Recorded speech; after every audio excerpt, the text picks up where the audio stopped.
ما ستتابعونه في بداية هذا العمل ومسار أحداثه وحتى نهايته مستوحى من قصص صاغتها الحقيقة بنبضها. والآن الكلمة لك. فاصنع قصتك.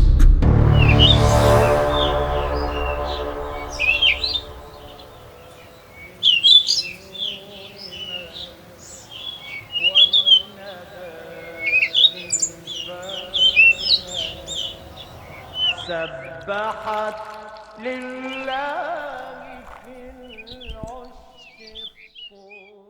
إزاي بتقولي كده؟ أنا بحبك حب مش مشروط. مفيش حب مش مشروط يا فوكس. طالما في حب هنقدر نعدي ده. ولا ده لوحده كفاية. ممكن تسيبني في حالي وما تتدخلش؟ على كيفك، بس مش هندفع اشتراك الجيم بقى. واللي شبكنا يخلصنا ده حبيب. بس أنا مش هقدر أعيش من غيرك، ولا هقدر أكون مع حد تاني. أنا محتاجك في حياتي.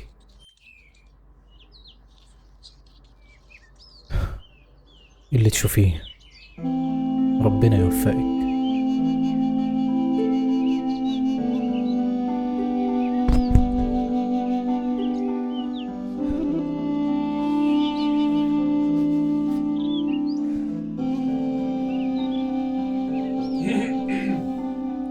رزعتك هيت طرش.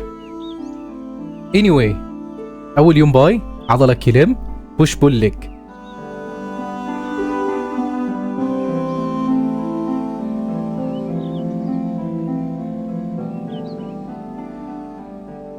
عاش يا دبابة.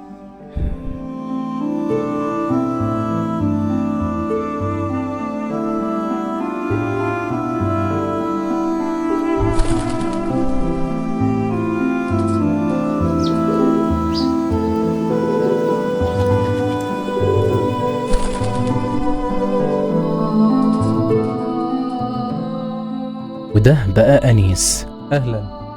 أنيس إنسان سعيد في علاقته. سوري، أنيس بيحاول يبقى إنسان سعيد، ولكن أنيس صحي الصبح في يوم وسأل نفسه سؤال: هل الحب بيحصل بقدر ولا احنا اللي بنخلقه؟ الإجابة على السؤال ده قد تبدو جدلية وهدم في الثوابت عزيزي الإنسان، لكن يؤسفني أقولك إن الحب هو الوهم الحقيقي بتخلقه، وفي نفس الوقت بتحتاج تصدقه.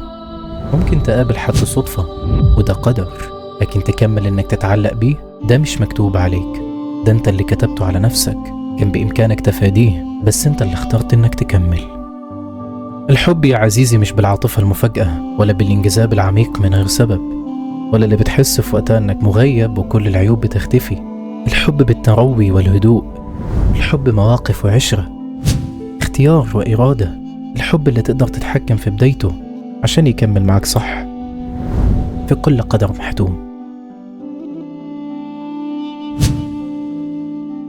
بخلاف ذلك بنسميه تعلق، وكل تعلق مآل إلى نهاية، وكل نهاية كهذه تؤدي إلى وجع لا محالة.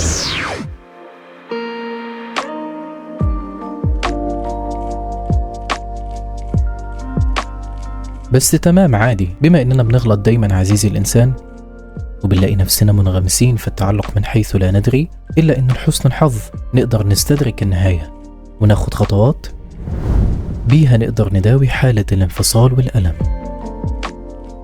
لا تدع عواطفك تطغى. افتكر ان نهاية اي علاقة مش فشل، هي فرصة للتعلم ايا كان عدد المحاولات اللي مريت بيها. دايما في مجال انك تبني نفسك، مش لازم تشوف التجربة على انها سقطة، ممكن بداية لشخص اقوى. انا عارف يا عزيزي مش سهل تبعد عن الافكار السلبية، بتحس احساس انه مش هلاقي حد يحبني زي ما كان نفسي، أو أكيد فشل في العلاقة دي يعني إني هفشل في أي علاقة جاية، يمكن ملاقيش الحب تاني. لكن الحقيقة بعيدة كل البعد عن ده. التجربة دي هي واحدة من تحديات الحياة، بتخلينا نشوف الدنيا بعين ضبابية، أوقات تاخدنا لطريق صعب ما يهمش، لكن مش مستحيل. المهم إننا ندرك إنها مرحلة مش لازم تسيطر على حياتنا. نتخلص من مشاعر الغضب. بعد الفراق أوقات بنسيب مشاعر الغضب تسيطر، بنلوم الطرف التاني على كل حاجة عشان نرتاح، بنرمي عليه المسؤولية الكاملة، لكن مش ده الحل عزيزي الإنسان، ولا ده من خصال الفطرة السوية. والإنصاف عزيز، خليك واعي باللي كان ليك، ومش عيب إنك تعترف باللي كان عليك. المهم نتعلم وسامح. صدقني التسامح بيريح أكتر من أي مشاعر له، بيهبك صفاء وحرية بشكل لا يوصف. ومش معنى التسامح إنك ترجع أو تتغاضى، لكن معناه إنك تختار السلام لنفسك وتتخلص من عبء المشاعر السلبية وتعيش خفيف. ما تحبسش نفسك في الماضي. بنشوف الذكريات دايما بشكل وردي، كما لو كأن ما كانش فيها مشاكل. خلي نظرتك واقعية، وافتكر دايما إن الماضي مش كله دباديب، كان في حاجات كويسة وزيها حاجات مش تمام عادي، وإلا هتلاقي نفسك متعلق ومش قادر تكمل. حاول تفكر نفسك ليه العلاقة انتهت، وافتكر المواقف اللي سببت الألم. التوازن بين الجانبين، الجانب الحلو والجانب الصعب، وإنك توازن بين آية ولا تنسوا الفضل بينكم وأيضا لكي لا تأسوا على ما فاتكم، هو اللي هيساعدك تتجاوز الألم بسلام يا عزيزي. افهم نفسك وتصرفاتك في العلاقة. التعافي من أي علاقة قديمة بياخد وقت، خاصة لو العلاقة كانت قوية، لكن الفترة دي بقى فرصة تفكر في اللي نفسك فيه وأهدافك كفرد مستقل.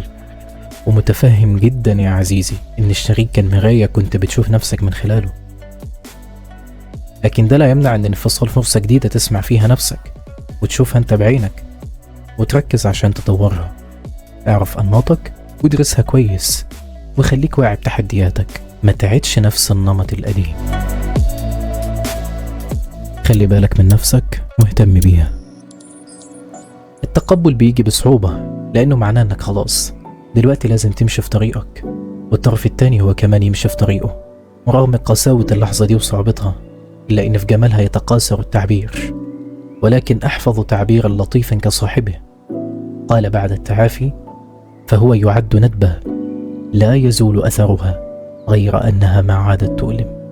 أول ما توصل لدي صدقني انت كده جاهز عشان تبدأ مشوار جديد. أيوة زي ما سمعت، مع كل نهاية فصل مشوار جديد، قصة جديدة بتتحكي. اعمل فيها أجمد ما عندك عزيزي الإنسان، وخلي الماضي مجرد محطة في رحلتك مش نهاية الطريق. مؤكد اني بحب نفسي وهقدر اعيش معاها، وانت كمان هتقدر تكوني مع حد مناسب ليكي. انا سعيد بحياتي، واكيد هقابل اللي يناسبني ويشاركني السعادة دي واشاركه سعادته. ربنا يوفقني ويوفقك.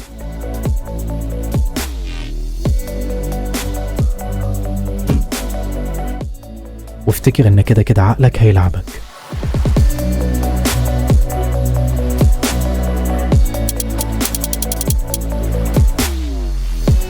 أول ما يلعبك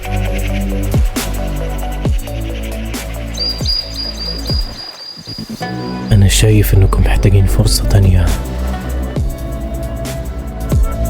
اوعى تسمع ليه.